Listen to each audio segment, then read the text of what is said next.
नारद जी बोले ना, नारद जी को एक बार बंदर इसलिए बना दिया था कि नारद जी को अभिमान हो गया, मैंने कामदेव को जीत लिया। भगवान ने ऐसी माया करी, विश्व मोहिनी पर मोहित हो गए थे नारद जी। और विष्णु भगवान से कहा हमें अपना रूप दे दो, तो भगवान ने उन्हें बंदर बना के भेजा, बोले जाओ। अच्छा, इनको लगा कि मैं नारायण हूं, क्योंकि दर्पण था नहीं, फिर उनको लगा कि फेशियल वेशियल किया होगा, पार्लर से निकल के आ रहा हूं, ठाकुर जी जिसको रूप दे दे वो कैसा होगा। और मांगा भी ये था कि अपना रूप दे दो, तो भगवान ने कहा अपना रूप, मैं तो हर एक रूप में हूं, मैं तो बंदर भी हूं, मैं तो सांप भी हूं, मैं तो अजगर, सब कुछ हूं, मैं नरसिंह भी मैं हूं। तो बंदर बना के भेज दिया, जाओ ब्याह लाओ। और ऐसा रूप बनाया जिधर ये बैठे थे, एक बार देखने के बाद कन्या ने दोबारा देखा ही नहीं इनकी तरफ। तो कामदेव से कह रहे नारद जी हम तो एक ही बार आपसे मिलके तृप्त हो गए, बंदर बन गए, अब नहीं लड़ेंगे तुमसे। बोले महाराज देखो एक ही बात है, या तो युद्ध करो या युद्ध करने लायक हमें कोई योद्धा बताओ, योद्धा बता दो। नारद जी बोले आज लगाता हूं तुझे ठिकाने, योद्धा बता सकता हूं। बोले योद्धा ही बताओ। बोले तुम वृंदावन चले जाओ, और वृंदावन में एक नंद कुमार है, कृष्ण उनका नाम है, तुम जाके उनसे युद्ध करो, वो तुम्हारी सारे युद्ध की इच्छाओं को पूर्ण कर देंगे। अरे महाराज वो तो बालक है। बोले बालक दिखने में बालक है, तुम उन्हें बालक मत समझो, तुम्हारी सारी इच्छाएं पूरी कर देंगे। और बोले युद्ध न करें तो, बोले हमारा नाम ले देना, हमारा नाम ले दोगे तो युद्ध अपने आप शुरू हो जाएगा। बोले ठीक। वृंदावन में भगवान श्री कृष्ण कदम के पेड़ के नीचे जमुना जी के तट पर खड़े हुए हैं, पीली पीतांबर धारण किए हुए हैं, और मधुर मधुर बांसुरी बजा रहे हैं। और जब मधुर मधुर बांसुरी बजा रहे हैं तो भगवान श्याम सुंदर ने देखा कि ये कोई पुष्प धनुष, जिसका पुष्प का धनुष है, पुष्प धनुषधर वीर कोई आया है। तो भगवान ने पूछा भैया आपका स्वागत है, कहो कैसे आए हो महानुभाव, कौन हो। उन्होंने कहा मेरा नाम कामदेव है, मदनो मनमथो मारो प्रद्युम्नो निकेतनः कंदर्प दर्पको नंगा काम पंचरस्मरः। मेरे नाम अनेक हैं पर मुझे कामदेव कहते हैं, आप ये समझ लीजिए। मेरा काम है सबके मन को मथना, इसलिए मदन हूं, मार भी मेरा नाम है। भगवान बोले भैया मेरे पास कैसे आए हो बताओ। बोले आपके पास हम इसलिए आए हैं, हम आपसे युद्ध करना चाहते हैं। भगवान बोले देखो हम पे युद्ध करना हो तो आवे ना है, हम पे तो गैया चराए वो आवे, अगर तुम कहो तो तुम्हारी गैया चरा ला मैं तुम्हारे घर में हो, तो युद्ध कर वो नहीं आवे, हम पे युद्ध नहीं कर सके। कामदेव बोले हमने तो पहले ही मना किया था कि आप युद्ध कैसे करोगे, अभी तो बच्चे ही हो। पर नारद जी नहीं माने, नारद जी ने हमें तुम्हारे पास भेज दिया। भगवान श्री कृष्ण बोले किसने भेजा है। बोले नारद जी। नारद जी ने भेजा है तो युद्ध अवश्य करेंगे, बताओ कौन सा युद्ध करोगे, मैदान का कि किले का।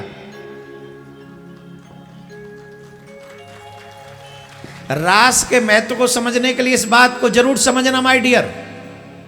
ये प्रसंग मैं इसलिए सुना रहा हूं जिससे जो लोग कहते हैं कि भगवान दूसरी स्त्रियों के साथ नृत्य करते थे, वो ऐसा करते थे, पहले इसको समझो। तुम्हारा बाप भी नहीं कर सकता जैसा भगवान श्री कृष्ण ने किया है।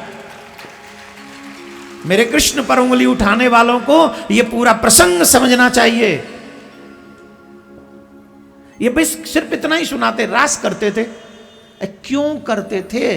एक चीज को समझने के लिए पूरा कॉन्सेप्ट समझना पड़ेगा ना, क्यों, कैसे, कब, कहां। कामदेव से भगवान ने कहा कौन सा युद्ध करोगे बताओ, मैदान का कि किले का। बोले ये क्या मतलब है, दोनों का भेद बताओ।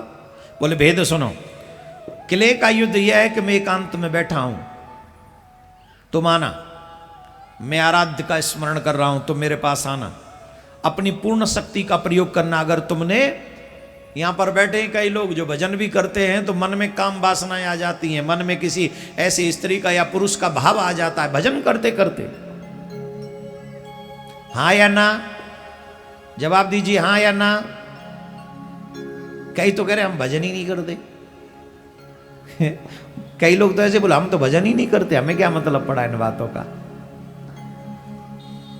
चलो अकेले बैठे हो, कोई नहीं है साथ में, फिर भी स्त्री का या पुरुष का चिंतन हो जाए, मन में वासना जग जाए, इसको क्या कहेंगे? इसी को काम के द्वारा परास्त होना कहेंगे, कामदेव का तुम्हारे ऊपर विजय प्राप्त करना कहेंगे। यही है भगवान इसी से कह रहे हैं कि जिस समय में एकांत में बैठा हूं, आराध्य का स्मरण कर रहा हूं, उस समय तुम आना, मेरे मन में काम जगाना। जगा दिया तो तुम्हारी विजय, नहीं जगा पाए तो मेरी विजय। बोले महाराज मैदान का युद्ध किसको कहेंगे? बोले सुनो, रात्रि का समय होगा, कामदेव रात्रि में प्रबल होता है, कामदेव स्त्री पुरुष के संग में प्रबल होता है, कोई और ना हो तीसरा, काम प्रबल होता है। भगवान कह रहे हैं तुम रात्रि के समय आना, पूर्णिमा की रात्रि में आना, वृंदावन में आना, मैं अकेला पुरुष हूंगा और समस्त ब्रज की गोपियां होंगी। अब देखो इस प्रसंग को आप अगर थोड़ा भी अनमने मन से सुनोगे तो सीखने को कुछ नहीं मिलेगा, समझ नहीं आएगी। फिर पूरा कंसंट्रेशन रखो अपना, आना जाना एकदम, पानी पीना बंद। पता नहीं ऐसी ठंड में भी कौन है डुकास लग रही है, ऐसी ठंड में भी कंठ अवरुद्ध है रहे हो, यहां ठंड लग रही है हमें, और जे पिए जा रहे, पर तुम्हारे पानी को पीने को देख देख के मुझे ठंड लग रही है। और मैं सोच रहा हूं ये कैसे पानी को हाथ लगा रहे होंगे, इनके गले में जा रहा होगा तो ठंडा ठंडा हो रहा होगा।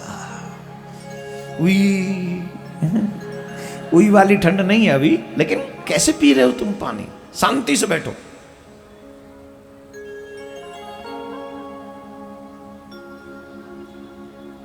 भगवान ने कहा कि अनंत कोट गोपियां होंगी और मैं अकेला पुरुष होऊंगा, एक से एक सुंदर गोपी होगी मेरे साथ, और उनके बीच में मैं अकेला पुरुष होऊंगा। तुम मेरे मन में काम जगा देना, तुम्हारी विजय, नहीं जगा पाए तो मेरी विजय।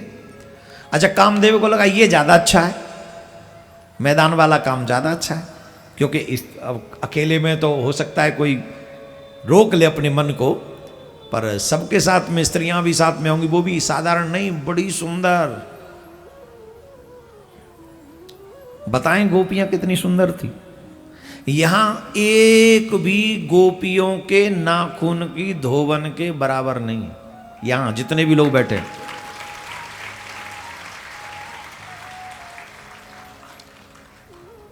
यहां तो छोड़ ही दो, स्वर्ग में अप्सराएं भी उनके नाखून की धोवन के बराबर नहीं, स्वर्ग में अप्सराएं। अब अगर विस्तार से बताऊं वो कितनी सुंदर हैं तो समय लग जाएगा, पर फिर भी बता ही देता हूं, क्योंकि काफी लोग जो सुंदर बैठे वो बड़ा घमंड करते होंगे, I am beautiful, I am handsome, है, तो उनको जरा उनकी सीमा तक पहुंचाने के लिए बता दूं।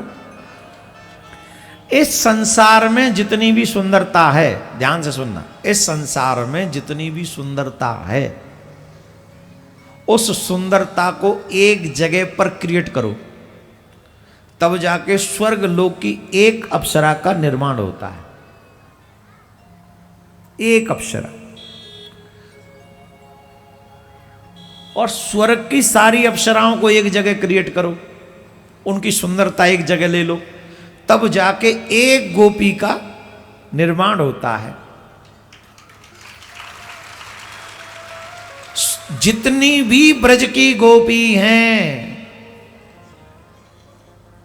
उन सब की सुंदरता को एक जगह रखो, वहां से किशोरी जी की सुंदरता प्रारंभ होती है।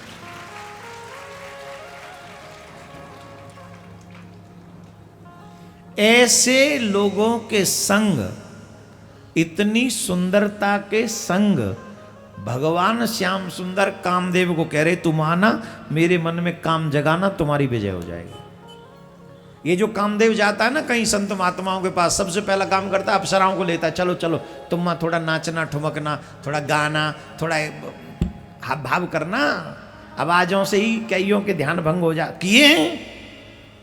किए कामदेव ने ऐसे कई बार भंग, ऋषियों का ध्यान ऐसे भंग किया है।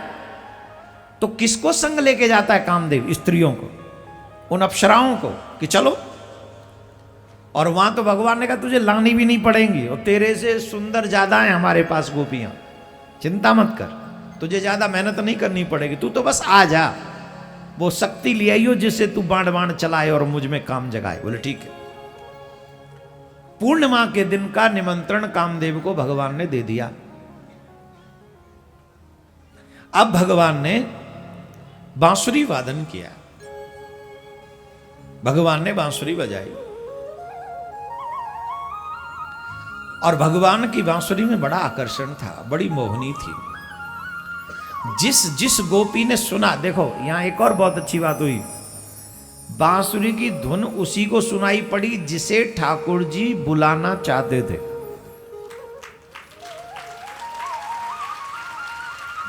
और धीरे बजाओ।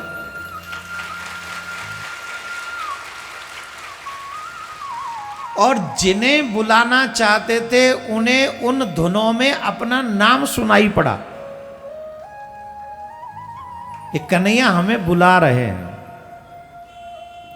अहरनिश कृष्ण के चिंतन में मगन रहने वाली वो ब्रज की गोपियां, कृष्ण प्रेम में सराबोर रहने वाली गोपियां,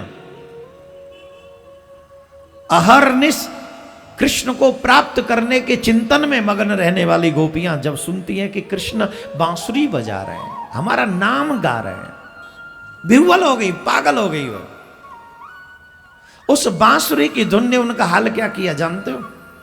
क्या किया? उन्हें होश ही नहीं रहा तन का।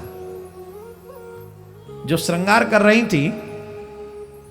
रही थी, उन्होंने चुन्नी चोली उल्टी सीधी पहन ली, काजल आंखों में लगाने की बजाय अधरों पे लगा लिया, लाली आंखों में लगा ली, बिंदी नाक पे लगा ली, लहंगा भी उल्टा पहन लिया, गले का हार पांव में, पाम की पाजेब गले में, सब उल्टा पुल्टा हो गया। और एक गोपी की दशा तो बड़ी विचित्र भाई। जा समय कन्हैया ने बांसुरी बजाई हती, वह समय कन्हैया की वो बांसुरी सुन के वो गोपी रोटी बना रही। क्या कर रही? रोटी बना रही और थारी लगा रही। थारी कौन के काजे? बोले ससुर के काजे लगा रही। थारी लग चुकी, रोटी सिक चुकी, चुपड़ी जा चुकी है रोटी घी में, गाय के देसी घी में चुपर दई धर दई, और थारी लेके चली। जट कन्हैया ने बांसुरी बजा दी और बांसुरी में भाई अपनो नाम सुनाई पड़ो, नाम सुनाई पड़ो, मैं झूम में लग गई। अब बा लेके जा रही है, थारी है, कहाँ जाऊं, भूल गई ये थारी जानी कहाँ है, भूल गई है थारी को काम कहाँ है, भूल गई है थारी पहुंचेगी कहाँ। जट पहुंच गई गौशाला में और थारी है गैया के आगे धर आई कि ले पनीर की सब्जी दे, तू पूड़ी खा।